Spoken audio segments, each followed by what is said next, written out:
Hello and welcome to Radio Somanaut. I'm your host, Whitney Dawn Piles, and in each episode, I'll be interviewing inspiring and innovative individuals who are impacting the world through somatics, using the modality we call body-oriented coaching. Each one of my guests is a Somanaut. That means they're a graduate of the Somatic School, an online educator that trains coaches to be stewards of the body's wisdom. We'll be hearing their stories and getting particularly curious about how they're carrying this impactful work into their lives and communities. So in the spirit of the Somatic School, my invitation to you is to embrace ease, take a breath in, and allow their words to be a welcome exhale. Hello and welcome to Radio Somanaut. This is your host, Whitney Dawn Piles, and I am joined today, very excited to be joined by Venniece Robbins. She is a life coach. She's been a coach for 20 years, so she's bringing just a breadth and depth of knowledge to this conversation. And I'm just really excited to have you here, Venniece. Welcome to Radio Somanaut. Oh, thanks. It's so great to be here. I've really been looking forward to our conversation. Likewise. Yeah. And we had some really fun scheduling stuff. And so that just makes the anticipation and excitement even more palpable. Like, you know, we had to wait for this exact moment to get here. So love that. And in the style of the Somatic School, I would love to start with a round of right now I'm feeling, right now I'm sensing. Right now I'm feeling anticipatory, like an excitement, and I'm feeling actually warm in my body. Maybe because I'm starting a hot flash.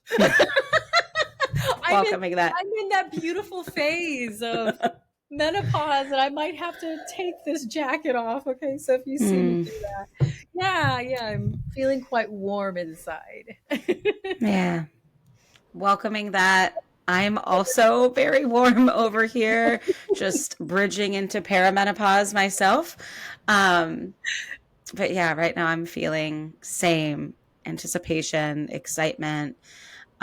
It feels like there's been a little bit of a gap between recording. I did Planet Somatic back in September, hosted 2 panels, which have been our live episodes. Our last 2 episodes have been those live recordings. And so I haven't been at the mic and connecting with another Somanaut in this way for a while. So just a really pleasant anticipation and richness there for me. And yeah, sensing warmth too through my hands. It's kind of cheesy. I know not everyone can see me, but I happen to be wearing my hoodie that says Coach on it. And it might be a little too hot for down here with the light, you know, with the ring light and all this. But welcoming that warmth in, I certainly feel that from you each time we've interacted. And as well, an invitation here for our listeners, maybe check in with yourselves right now. How are you feeling right now? What are you sensing? And maybe stay with that or continue to be curious with that as we move through this conversation. So that is there. And really what we're here to talk about today with Venniece is the beauty of group coaching. This is something she's been doing for quite a long time, as well as has gone through our certificate in body-oriented group coaching training. So we're gonna play with all of that, and we're gonna uncover some things around group coaching specifically.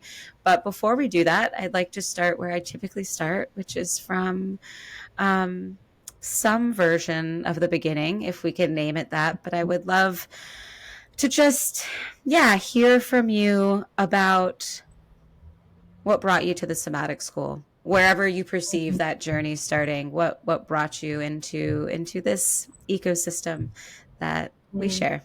Geez, what a great question. You know, the Somatic School training for me was at a real interesting personal pivot in my life. So I'd been ill. I had an accident a few years ago and then couldn't work.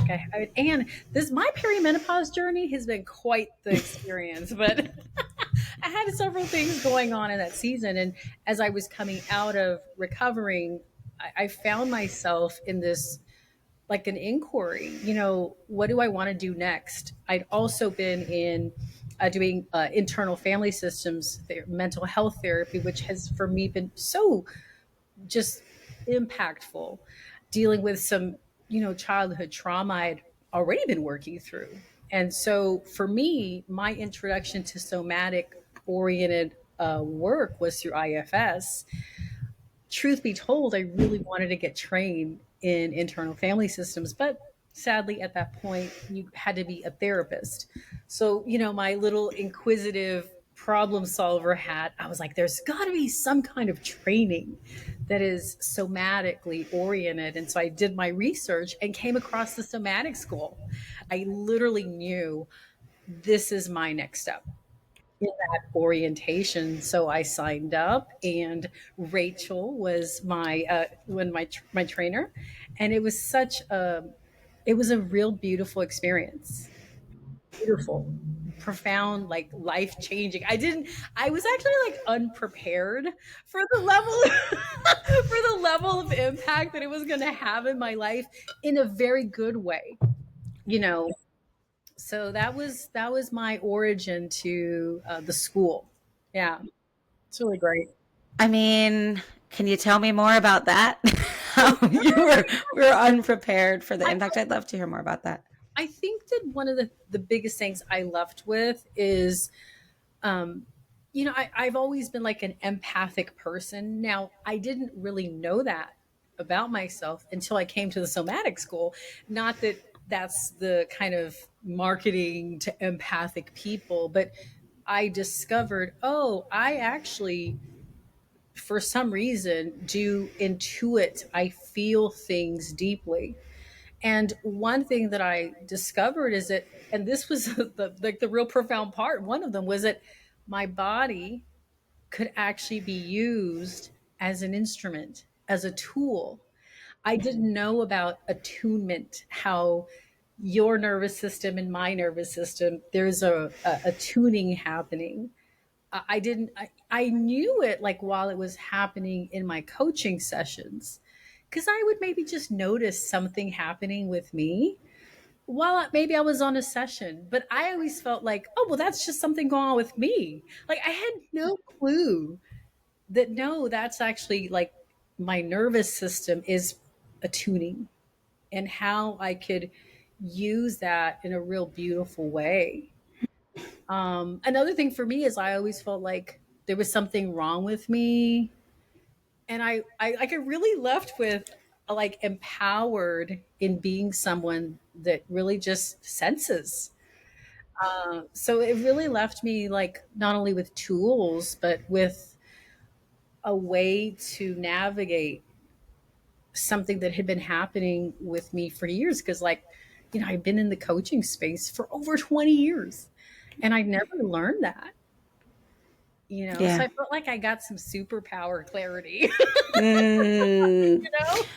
yeah. I mean, how did you just say that? That was so gorgeous. Yeah, empowered to be a person that senses. Yes. Mm.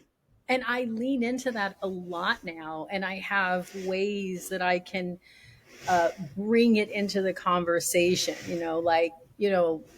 I'm just didn't check in. Like I'm noticing right now, I'm noticing, I'm sensing something, and I can check in with my client. And I'm wondering if maybe you might sense something or what's happening over with you, right? Mm. Such a simple question. And I learned that in my training. Yeah. So it's just really cool to be able to be really curious, and notice and honor what I'm sensing. Because, like I said, I literally thought it's just something over here with me, and mostly like there's something wrong with me, And I'm like, oh no, there's nothing wrong with me. I mean, sometimes there is like just something maybe personally, and I can pivot or move that to the side, and so I can be present. But yeah, it's a really beautiful thing to include all of me, Mm. and what my nervous system might be picking up on. Yeah. Oof. Yes. I would love to hear. I mean, yeah, nothing's wrong with me. That's I really resonate with that, um, around this idea of like also being a person in that space and also being a person in that exchange. And I mean, I think this connects really well when we talk about the third, or we talk about the relational field or the group. I mean, I think there's something there too, of course, that we'll continue to talk about. But I am really curious, knowing that you've been coaching for a couple decades, and your somatic school journey has just been really a couple years. Um, yeah, I'm curious just how what you've named there has changed or shaped or evolved. I've heard, I mean, both what you're experiencing as a coach and what you're experiencing for with your clients as well. Well, one of the feedbacks I've had from my clients, right? And just to kind of give some context, when I came into online coaching, which was 9 years ago, I only did groups. So I started out like I basically, and I'm sure we'll talk about that, but my entry to groups was I wanted more time with my family. Mm. So I have had feedback from the people that I coach and since the somatic school. And the biggest thing that they tell me is you're present. Like there's a presence you bring that's really new. Mm. And I'm willing to sit with maybe not knowing. And I didn't realize how before the somatic training, I was I wasn't really coaching. I was more like a trainer because I've really gotten a lot of clarity between the difference of coaching and training and facilitating, which the body oriented group coaching program, which you and I both went through, does a beautiful job, in my opinion, of bringing a lot of clarity to that. So, I think I mentioned it in one of our training weekends. Like, oh my goodness, I'm not even coaching. I'm just a facilitator, which I mean, hey, it had a place, right? Yeah. And to really come to a group or to a one on one setting and be so over there with the other person, creating a safe space for them to name what do they want to work on, what, like the Mm. structure of our calls, and then to really hold that space. Um, it's changed everything. I open with arriving. Before it was like almost like a mini manager, if I'm just really honest. Here we are. What are we doing? What's okay? What do you want to call? It was just so driven around the timeline, and I still do have a structure, but there's a real willingness to sit with the not knowing, give the person space to kind of sit with some questions and see what unfolds. Like, I think the second thing that was really big for me, which I'm saying these things very casually, but they were really big for me, is I didn't really trust my clients. Like how we learn in training, how like I can trust the person sitting on the other side. I was not trusting. I just wasn't. And that's one of the big shifts in my coaching was I now have total confidence in the other person that they really do have what they need inside of them. And I, because sometimes people ask me, what do you think? And I never give them, I don't really share what I think. I really don't, because I know it's not, it's what's inside of them that wants to unfold or for them to discover. For me to share that is just, it's not necessary. Not that it might not provide something, but I rarely do that anymore. So, yeah, like I said, it was such a, but again, I started doing that in my life because, there's this expression, how you do one thing is how you do everything. So, like in my life, in my relationship, like with my husband, I was kind of like a mini coach. I call her Coach Venniece, and she's retired. So, my husband was very happy. But yeah, it just brought so much to like my life, Yeah. including my coaching. Mm. Yeah. Ooh, that's big. Yeah, I love how you named that too. I'm saying this very casually, but So you know, during it was kind of like head grieving. explodes. I was a little grieving like this old way. And it wasn't hard though. It was just this familiarity. of how I worked with people for most of my career as a coach, you know. And the other thing I did was I started to bring clarity to my clients because I'd kind of trained them in a certain way. So I started really adjusting our calls and geez, you know, I meet with people one on one now, right? But just the what comes out of those conversations, even to me, sometimes I'm at the end, I'm sitting with the call, and I'm just like, what a beautiful, beautiful experience to be with someone as they're navigating important things in their lives, and to just be that space for them to almost, sometimes I feel like I'm a mirror in some ways, just to see like through questions or, you know, be giving back what they're saying. Like they get to really see themselves just by being really not just listened to, right, or heard, but I call it recreating. That's kind of a, which is similar. I forget what we call it in somatic training, but it's really listening for the commitment, not just the words of what people are saying, right? So, yeah.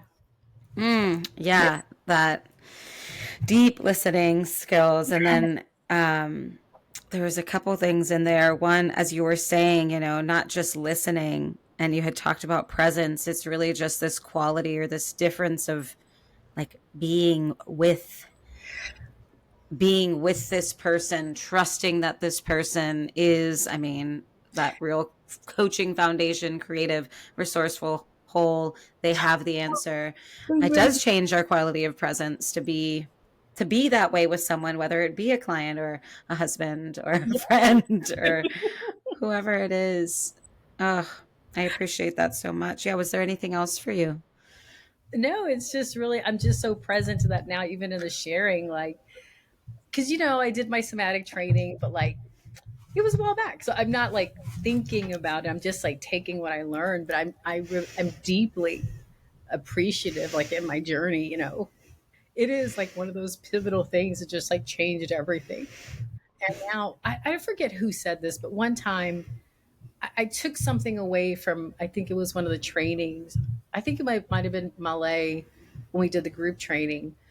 And it's like what I heard, what I took away is, look, you got all that, you have all this training, go take it and like bring it out to the world. And so what I've been really doing now is my self expression. And I love that. Like how there's so much permission in the school. Take the tools and integrate it into your sphere of influence in coaching, like whatever, if it's groups, a corporate or individual or what have you, right? And I love that permission and encouragement. Go take it, bring it out. And you know, I'm still finding my way because I find like I'm pivoting into like more of a niche. Like I really have a heart for women in midlife, and I feel like that's a place I want to go. And of course, bringing the somatic aspect of it, not just, you know, talking about midlife, but really what's happening in my body, which there's, as you might know, there's so many changes happening in a woman when she's going into that final phase from having a baby to not having babies, right? In the physiology. So yeah, it's cool because now I can take those tools and kind of fold them into whatever it is that I'm up to. Yeah, I think there's a playfulness there, and there's a now take this into your environment, and the term that you use there, your sphere of influence. So, tell me more about that. How's that been going? Taking what you've learned, integrating it, digesting it, and then, I mean, disseminating doesn't quite feel like the right word, but that's the word that's here for me now. But Yeah. sharing it, like through where you are, who you work with. Yeah, how has that been? What has that process been like so far? Well, it started when I went through through training, and I had a group that I'd been my that was my only group at that time, and we'd been together for 4 years. It was a beautiful group of women, and I started incorporating everything I was learning in training. And it was so great because they were so excited for what I was doing. They were like, yes, let's do it. You know, so it was like, they're like, we're going to do something new. Right. And So they really loved it. And this was before I did the group coaching training. I was like, I'm just gonna like bring it on in, and I, would ask for permission if they were open to trying some things that were, not just cognitive, but really including the body. And I did a little bit of training about the nervous system, and then we did a lot of just different, like, arriving. I created like meditations, like, so that's kind of one of my little knacks is I can take things, and I'm really good at making stuff, making new tools out of another tool or what have you. And so, yeah, to really see women be able to kind of slow down a little and notice and name what's happening. And then we did a lot of breath work, actually, because I love breath work. And to bring that type of work to the group space, it really was impactful for them. They were like, wow, I just feel much more calm. Mm. And then before I did the group coaching training, certification training, I started to really like, I was like, how can I bring the arc of a call into the group? Mm. So I started even shifting that and asking, what would you like to get on today? Like, as a group, I'd pose a question and then invite them to answer it individually, and that was really neat. And then I was trying to follow the arc of the one-on-one coaching structure. This is before we had the seed and stuck, which I love, and I've done in my groups too. So yeah, it's just been folding it in. And then I did for my real world inquiry, I wrote a book, and that's not at all recommended. It's just my thing. I love writing. I've been writing for years. So I was like, well, I'm going to write a book. And so I wrote a book called Stress Less: Body Mind Tools for Calm. Mm. So it was a book with just some tools that I was like, I think if you're stressed, you could try this, right? And then I did some beta groups, and that was wild because, like, I didn't realize how many people are stressed. Like, I know we hear about it on the news and statistics, but these are people who had never worked with me before. I really wanted people who didn't even know what coaching was. They had never worked with me. So I really reached out through my network, like asking friends, like, who do you know that might really benefit from some stress tools, right? And that was really, really cool because I really learned the tools work. And people just sharing, like, I've never even heard of this. Like, sometimes, like, I'm in my own little world and I don't realize that there are millions of people that have no idea what we do, and it's like almost like this huge opportunity to expose people to body, mind, or somatic work. So that I did that. I did 100 people participated in my groups. I did small groups. And then from there, I found, like, I kind of took everything and I was sitting with it on. I found that it was like an ongoing theme. And the theme was that there were, like, issues people were dealing with. And not just like, I'm stressed, but like, I'm stressed because I'm dissatisfied at my job. I'm dissatisfied in my relationship. And I kept hearing from women, I just feel like I want more. And so it was a really interesting, like, moment because part of me was like, Venniece, just stick with stress. Everybody's stressed. It's going to be so easy to grow your business on stress, like the little business part of me, right? But then when I really got quiet and listened to my heart, it was like, no, you have sisters that don't know you. They're called women that are making a transition in midlife, and they're dealing with some big questions. And one of the questions you keep hearing, Venniece, is what's next? I've been married, I've had kids, I've had the career, but something is calling. So I've, in the past few months, just made a choice to transition into working with women in midlife who are just like this. I've had, my life is not falling apart, and I feel like there's more and I don't know how to access it. So as we're recording, there's this big change I'm in. I'm writing another book called The Rules Weren't Meant for You. And it's really 12 shifts that are mind body rooted, like invitations to consider, like as you're walking into the next phase of life, you know. So I'm really thrilled, and I'll do a group, because for me, groups, I love groups. uh, the reason why, it's not just because I want to spend more time with my family, but the number one thing I've learned from women, I've only coached women in groups, is they feel like they're not alone. That's the number one thing. It's like, I thought I was the only one. And when someone feels like they're not the only one, yeah, they still have things they're dealing with, but they don't feel alone. And that sense of like community that emerges is priceless. And I can't get that in one on one.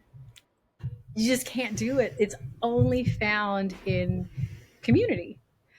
So I think that's like my big draw, you know, especially if like there's a problem we're solving or bringing clarity to something, right? Why not do it with others? So, yeah. Mm. There's just this theme, and I'm hearing it come through in a few different ways. But what emerges, right? Emergence. So as I'm listening to you, I'm hearing that this specific niche has emerged from just these beta groups you've been doing. I'm hearing about what emerges, like community, right? Something else, right? As Yeah. we'd say in the training to the third, something else emerges from this type of group Yeah. work. And so really, yeah, like this theme of emergence is calling me in just through what I'm hearing you share. And I think I'd like to stay there for a little bit. So let's talk a little bit more about what emerges, or what you've seen in your experience before, right? Before the somatic school. And of course, in this really fertile Mhm. phase that you're in right now too. Um, yeah. What emerges when we bring people together, in your opinion, to do this type of work? One thing that emerges is clarity. I find there's this like real theme right now that I'm kind of following. For me, everyone's like creative process is very different. My creative process is rooted in curiosity. So I've, you know, I was not a curious person, even as a coach. Okay. Like curiosity is something I've really like developed in the past 4 or 5 years. So, and I've really been following this just curiosity. And so, you know, it's like when I'm willing to be open hearted, open handed, and allow what's it that I always have this sense like there's something that wants to unfold, right? In every person and in every community, maybe.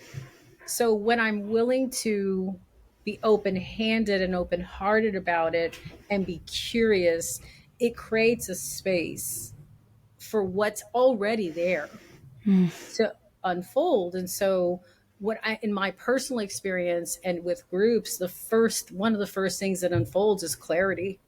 Sometimes clarity is, this is not what I want to do anymore. Like with that group I talked about, I actually recently completed my work with that group, and it was so painfully challenging because on one hand it's like, why would you do that? You know, and it's because that time has come to an end in that form. It doesn't mean that there will be no more community around that. It's just there's something new that wants to emerge, and I'm willing to give myself trust that I'm going to follow this thing, and what wants to unfold is going to unfold. But it can't happen when I'm trying to control or hold on to even what's been familiar. So it's a real, and that has been part of my personal development, because I've always been the planner, the strategist. Like, I've got to have it all together. I've got to have a 5-year plan. There is no 5-year plan right now. There's maybe a 12-week plan, Mm. and it's very open. It's very malleable. It's like I'm tending to something so new. It's like tending to a space. And I really do that with groups. Because for me, I run my groups like how I run my life. And when I say that, I mean the presence I bring, which is curious, which is willing to let whatever wants to unfold. And in that space, there's no telling what's going to happen. All I know is it's really beautiful, because it's like it comes from an authentic place. And yeah, that's what emerges: clarity. Whatever wants to unfold unfolds, and sometimes it makes means making decisions, saying no to the old thing, and creating space for something new. And then I call it courageous action.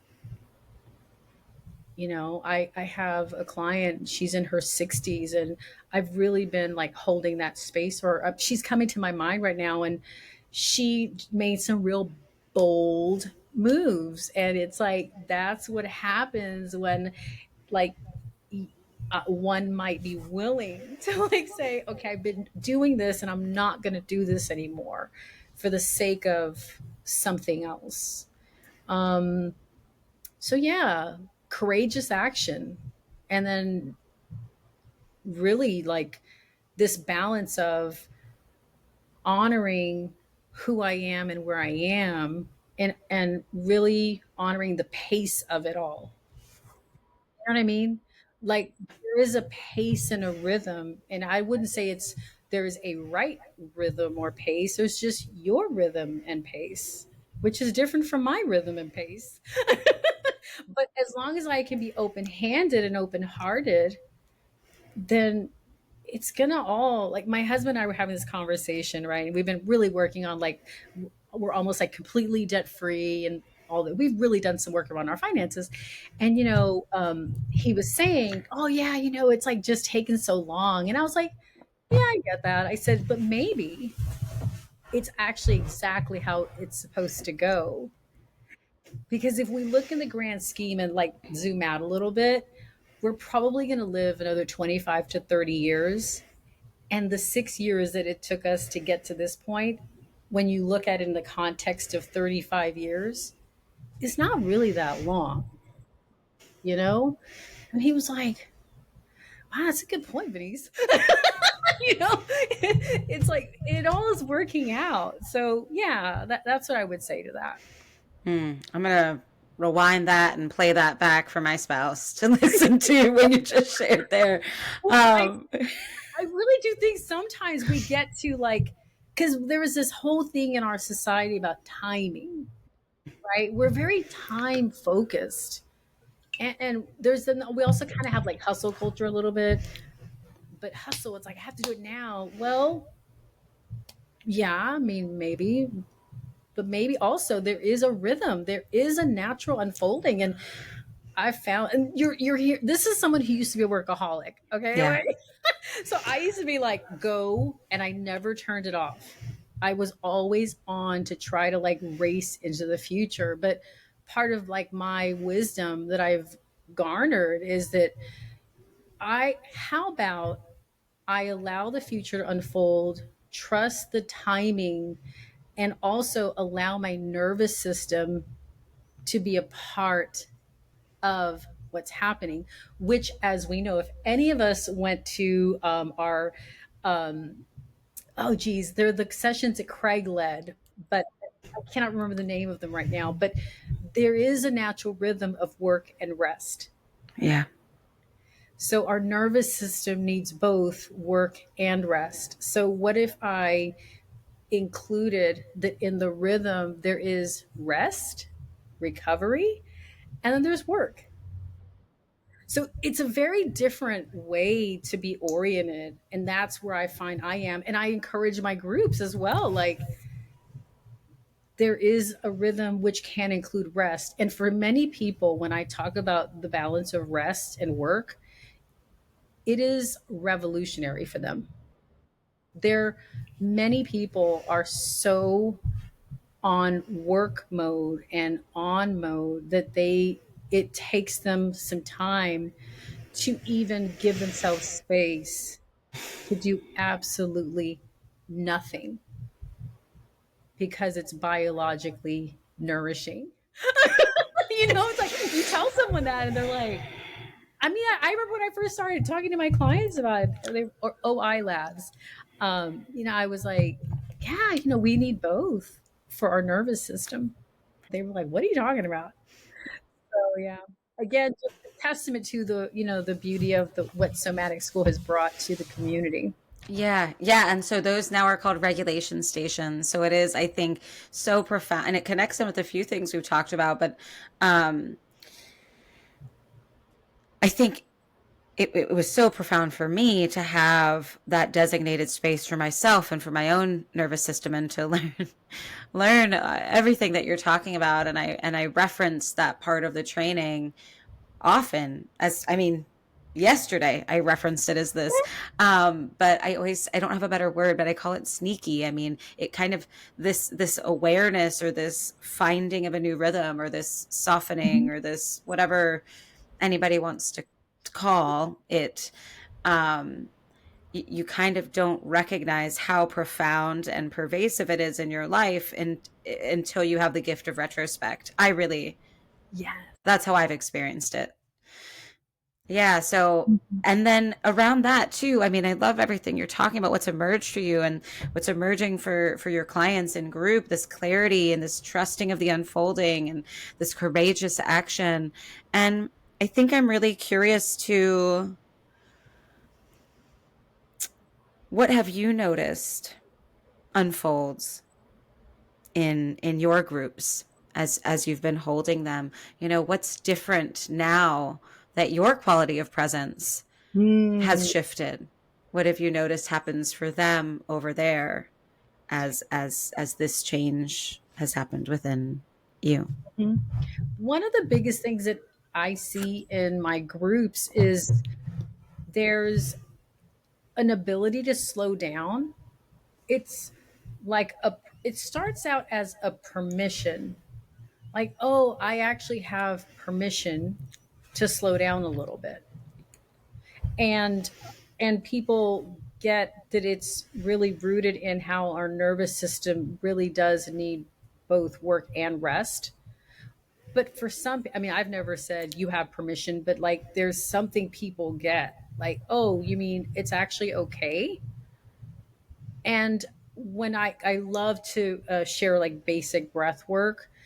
And so I'll have, teachers who are teachers are really busy people. Okay. And man, there's a lot going on with teachers. And, for my teacher clients, and they're like, I have everything going on with the students and then the administrative side of being a teacher, and I can pause and slow down and bring attention to my breath. I can breathe and calm my system. Mm. It's so practical like that.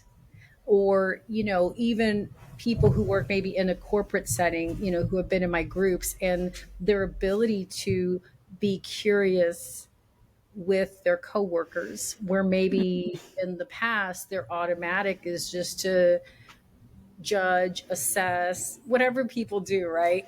But to maybe bring some curiosity to what's happening inside. Mm. It's an awareness. I think that if I could name it one word, it would be awareness. Awareness of breath, awareness of internally, what am I noticing is happening? And then being able to slow down a little bit. And what I found is people can Mm. choose something else. I have this tool I created called the pivot. And in the pivot, it's like awareness. And then you see if you can slow down a little. And then you choose what next, right? So it might be, I'm going to choose to take a moment to breathe because I'm noticing I'm tense. My body, like, I really love teaching people about bringing awareness to what's happening, sensations in the body, which is totally from somatic school, right? And then people are just choosing new things. It could be the little tiny things like taking a moment to breathe, like maybe having a different kind of conversation, all the way to, I mean, I've had clients that have ended relationships that have been very stressful, and they've, like, typically for me, my clients work with me and also other modalities. It's not common they're working with therapist or something else. It's very common in the people I work with, but they've sorted through some things, and then they're like, okay, I'm ready to now make this major change in my life. And the way they're doing it is with a quality of self presence. And to me, that is everything. It's just so beautiful, versus the automaticness or reaction. But no, it's like the self choosing, this is what is next for me, you know? That's very, like, pervasive in the groups that I run. The Yeah. pivot as my, and I'm noticing I'm at my standing desk today and just noticing my own, I mean, my hips are just kind of moving in one direction. I'm finding some rhythm. So I love when that happens, when my body affirms what the conversation is doing. But I am, yeah. And so, and then just like a follow up to that, and that feels different from how you held groups before, or yeah, tell me what does it feel different, I guess, than how you were. Totally. Yeah. Before, everything was cognitive. My new analogy is like the somatics, like not just the mind, but also the body. It's like the plane. And plane has two wings, and they're both important, right? So for me, it's like including the mind is also relevant. The body is also very relevant. And I was trained very traditionally that it's the brain patterns and the mind and the way of being. So I have this other, like, tool and domain or orientation that I'm including. So to create a container where people can, all of them, be participating in their life, in navigating and making new choices and new whatever they're up to. That's really fun. Because it's like, and now I know it's like, yeah, it's not just my brain, it's my body too, right? And so it's like, yay. And I love when people just start to, like, get into the languaging more of, yeah, that just, like, feels right in my body. Like, oh, to me, it's a testament, like, I'm doing my job, which is exposing people. And it's just so neat when they're including their body. And so I would say that's the number one difference. And to me, that's whole person. Mm. Does that make sense? Yes. Yeah. Yes, it does. And just as you were saying that too, and I'm just imagining groups, and we had talked a little more about that, just the permission, like even the unspoken permission, and then as well as, I mean, what happens in groups is people recognize they're not alone. And so the modeling that's happening from person to person when you're going around and you're sharing, and one person said, this feels more right in my body. And that, I mean, it's just amplifying what you're already bringing as a Yes. coach, Yes. which just, yeah, just feels so generative. I'm curious, there's a piece about balance that I'm curious about. And so we've talked a lot about, like, really the beauty of holding a space where we're allowing for an unfolding for the people that are within that container. And I also, you've also shared that, prior to this, the beginning of this more somatically informed Mhm. journey, like it was all structure.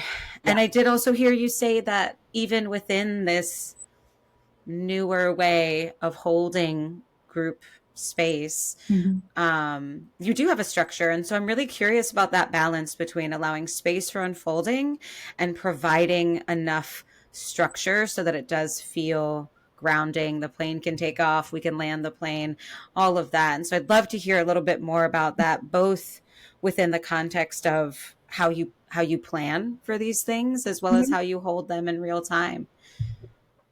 So how I do it now is completely different than how I would do it a few years ago. A few years ago, I mean, I would always have like, because I was really more facilitating, right? So I would have like an outline, how many minutes we were going to spend on whatever, and it was very structured that way. Even up into the closing, we were going to complete as a group and share takeaways, etc. Now when I have a group there, I literally on my, like, I have like a notepad, I might just have like 3 points on the notepad, like that's it. And I'm always going to start with arriving, right, and then setting an intention. Now, sometimes, if it's a area focused group, we're working on something specific, right? So if I have like a 12-week group, then I'll have like a syllabus of sorts for the group to let the clients, because they're my customers, right? Here's what we're going to accomplish in 12 weeks. So I will have a roadmap, right? Mm. I like to do, so I love creating content. Like I've been doing that for a long time. I write and I do a lot of videos. So typically when I do a group, I will have a journal that I wrote it's tailored for the theme. I will also have a video for the week, and it's generally no longer than 15 minutes long. And it's that's where I'm doing more like teaching. It might be on a theme of some sort, like if it's stress, right? So then they will watch the video, and then they have like some things they can try out, like practices. So that's how I run my groups. When we come to the group session, they've already done their journal work, they have had their video, they're like, we're in an inquiry. Mm. So I will have like a central question, right? So like the one because I'm creating a group right now, like for my cohort that's going to come up next year. And so one question that I might have is, what might feel like wants to like emerge inside of me right now? That might be the question. And so, if that's kind of an inquiry we're in when we have the group session, we're arriving, there's this intention that I have each person create.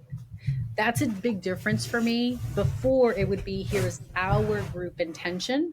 And there's nothing wrong with that at all. It's great. I'm just like really inviting the participants to set their own personal intention.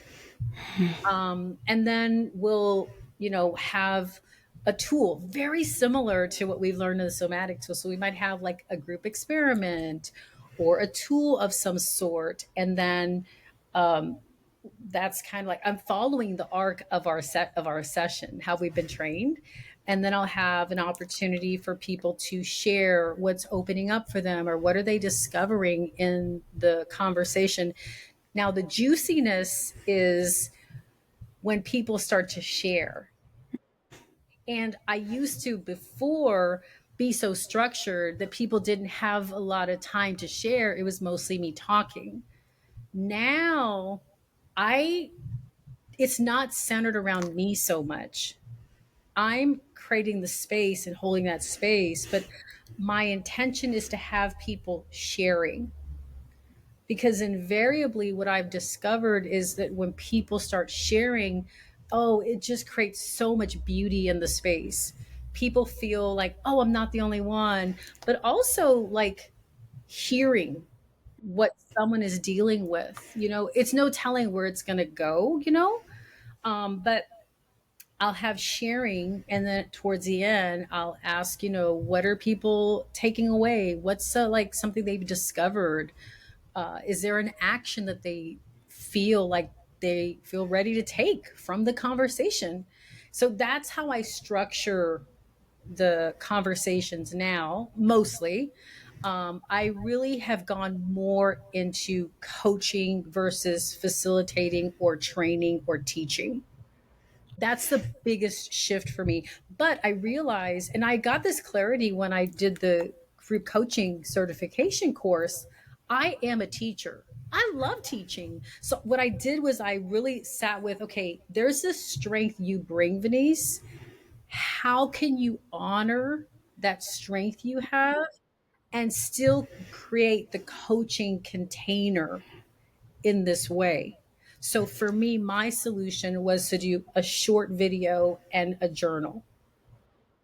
So again, it goes back to creating. Like you and I, we have the permission to just create it, like whatever your expression is, right?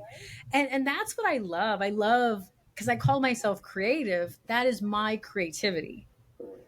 It's my expression. Now the other this is the place I'm ramping up to go in the future, and it's including movement. Oh, you're talking to the right person here. Oh, Whitney, I feel like movement is this untapped place. No, seriously. And when we did the group certification, I know you were all in it, right? Because you have this whole background. But for me, it's like another discovery. Oh my goodness, you mean the body? So, and I've been practicing more in my own, like at the gym, like when I go to the little yoga studio in my gym. But I've been practicing just literally allowing my body, like, see, I might have a question that I'm sitting with. And one of the first things that I brought in movement was growing my business as a somatic coach. And I could feel, it's like, oh, it feels like this, like heaviness in the pit of my stomach. And so I was in the yoga studio all by myself. And I was like, okay, if my body was going to show what that feeling is, how would it feel? Like just letting it move. And it was like a spiritual experience for me. So see how there's always more. Like, and I just been like minutes. So now I go in the yoga studio in the privacy of that gym, and I'm just like moving my body. And I just feel like it's another aspect that is so relevant, that's untapped, at least in the spheres where I'm in. Yeah. I mean, I could nerd out on that for, for another hour, but yeah, and I do love, I mean, me Yeah. as in my own business and in my own practice and in my own coaching, that's a big, and I love the way I have a client that says that how she describes what we're doing is movement as self-research. And so of course I want to cling to that bit of what you said, but I won't. I think, yes, like this, again, this quality of emergence is as you're playing and present in this group space, more is emerging in terms of what else might I bring in, and also hearing this, like honoring and acknowledging of what else you are. I am a teacher. That is a part of me. And so I can bring that in. And just as I'm hearing you talk about yourself, and as I'm hearing you talk about your clients, the people that you're working with, like really this refrain of like letting the whole self be there, experiencing this life, and even coming back to something that you said earlier, how we do one thing is how we do everything. And so I believe that is the power of coaching. If it's one-on-one, if it's group, if I can come into this space with a coach, I mean, speaking as a client, if I can come into this space with a coach, whether it's a one-on-one or a group space, and I can really be vulnerable. Yes. I mean, how then? Yes. I mean, that's almost like a practice for being in the world and allowing ourselves to be vulnerable or empowered or whatever it is we're bringing into those spaces. And so this wholeness aspect is really speaking to me. And we're getting to the end of time, and I have just maybe like I have three more questions. Okay. And they're little quick questions. One is just a real nerd out, like a nerdy nerd question. So in terms of the certificate in body oriented group coaching, that training, and you mentioned stuck and you mentioned seed, but I'm curious to hear, like what tools are you nerding out for, and why, and have you played with them in groups, and what's percolating as a result? Those are the two. The whole social presencing conversation, the theory U was so, and I read the book. I mean, it was just so, it opened up a whole new space. And I find like I'm right there with those two. We have like some practice groups, people who have done the the program, the training, and it's been really cool to practice with some of the fellow graduates. And I just keep coming back to those two, Mm-hmm. So I'm like, I'm just going to really like lean into those two. And I mean, I would say that's it, but also the other thing that it wasn't like a formal part in terms of a tool, but it was the clarity for me of the distinctions between facilitating, teaching, and coaching. So I really do want to honor. I mean, I know once you like end the school, no one's looking over you, and on your sessions, are you doing it the way it's recommended? No, but for me, I feel like the the coaching modality is so has so much to offer. So my intent is to really operate in that framework, and I just had to find like a way to keep that and honor it and still bring these other strengths that I've developed over years. So yeah, I think the seed and stuck, I keep coming back to them, and maybe it's because it's where I'm at in my own personal life, and I've leaned into them. And it I, you are going to know what I'm going to say because you have been working with movement more than I have, but to allow my body to move in a way that it wants to, it's like I've never done that before. Yeah. Sometimes I go to that yoga studio and I just move, and it's just I'm playing is what I'm doing. And there's something at this stage in my journey that feels like that's what there is for me to lean into. And I didn't realize like it helps with the presencing, the theater presencing part of the conversation from the training to have more understanding. But like just intuitively, I feel more space in my body. And there, like that pit in my stomach, what I've been practicing is like holding two things. Holding that part of me that's nervous about the future in my business and how it's going to grow. And then the other part of me that is so excited. And I feel like I'm pioneering a new frontier, this very courageous, playful Venniece. And I'm holding these two things at the same time. And what I'm finding is that through movement, I'm able to have more space for both. They haven't necessarily gone away, but there is a space for them both to coexist. So that's what I would say. And it feels very playful for me, Yeah. and I'm loving it. It's like, Yeah. oh, I didn't even know this could happen. Mm. Oh, Yeah. what I mean? I do know what You you know what mean. I mean too. I know you know. And yeah, I just even in that answer there, I do also sense this balance of structure and flow, allowing space for this kind of new frontier to emerge for you, while also, I mean, just that conversation about what is training versus facilitation versus coaching. And okay, like I can make a decision here, and I can contract for this decision. I can be clear about what it is, who I am, and what I'm Mhm. doing. And so yeah, I love the balance of that's emerged through this conversation. And I'll just I'll just ask my final here, which is again in the style of the somatic school. What are you leaving here with? Hmm.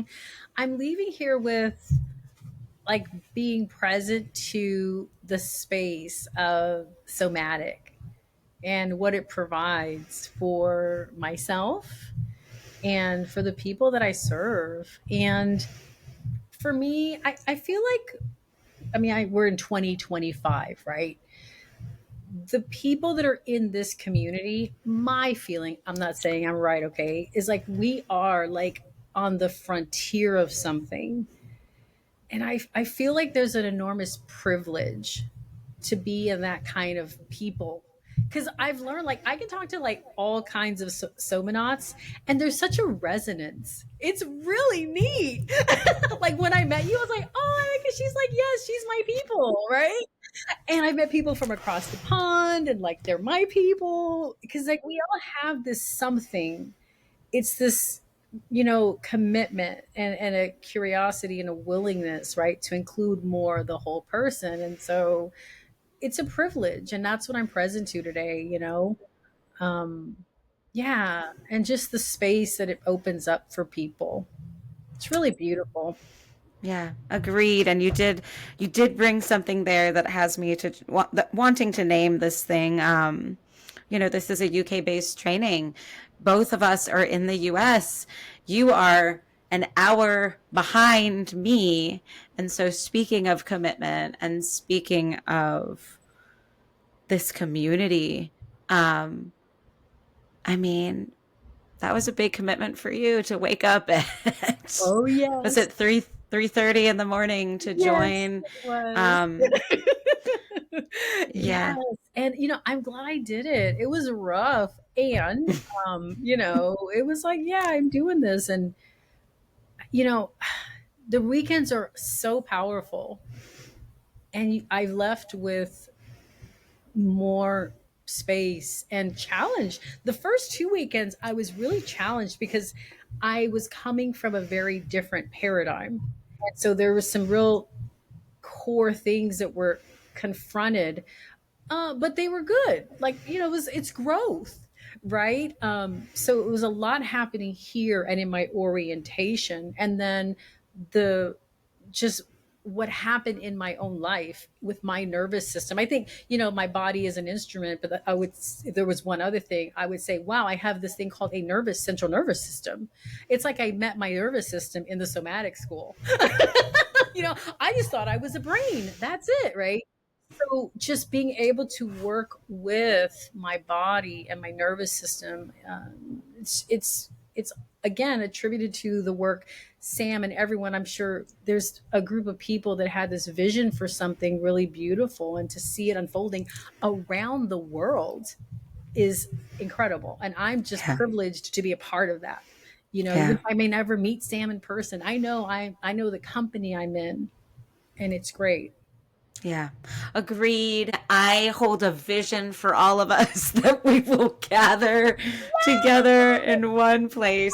But yeah, just to speak to the community piece and the resonance piece, and really that's why I'm here. That's why I'm hosting this podcast. That's one of the reasons this podcast exists, is just it is so lovely to highlight the resonance between samanats, between community members. And within that, there's just so much variance between how, and you named this too, how people are expanding, breathing life into this body of work in their context.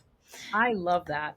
It's Yeah. like when I meet people, who are graduates, and it's like, oh, how they're bringing it into their communities. It's inspiring. And I love the permission. To me, that speaks to there's a real permission. Take it and like bring it into your sphere of influence. And I appreciate Hmm. the leadership, because someone had to lead that. There's a core people that have that, create that space for permission, right? Hmm. Some places it's like there's a lot of rules, and you have to stay within the methodology, da da da da. And so I just think it's really cool. It's like it's a place of trusting people though as well, Mm. for me. Yeah. You know, Yeah. yeah. Yeah. That's come up too in this conversation, just the trusting of another human being. Mhm. Um, yeah, thank you for being a part of this. This conversation has been so lovely, and just the Thank wider conversation of this podcast and the school. Thank you for you. being a part of this conversation and bringing your own story and your own way of working. It is really inspiring and nourishing. And Thanks. yeah, is there anything else that you'd like to share that you haven't shared yet? Anything No, at it's all? just been really great. I love you. I'm like, I need to meet her one day. Well, that's way more feasible because we're here the same continent, and likewise. And just really happy to have had you here, and just an encouragement as well to the people that are listening to this. Maybe just take a moment to connect with what's nourished you or inspired you about this conversation, and find a way to take that into your world. And the same for me and Venniece. Yes. I'll be sitting with this. And yeah, thank you so much, Venniece Robbins, for coming on Radio Somanaut. And we'll see you soon. That's our show, folks. I hope you found something nourishing, enjoyable, or inspiring in today's episode. Thank you for being here, and see you next time. In the meantime, you can follow us on Instagram at Radio Somanaut. You can also find out more about the Somatic School and our accredited diploma in body-oriented coaching at thesomaticschool.com, or follow us on Facebook, LinkedIn, or YouTube. This is Whitney Dawn Piles, encouraging you to stay present, stay curious, and stay connected.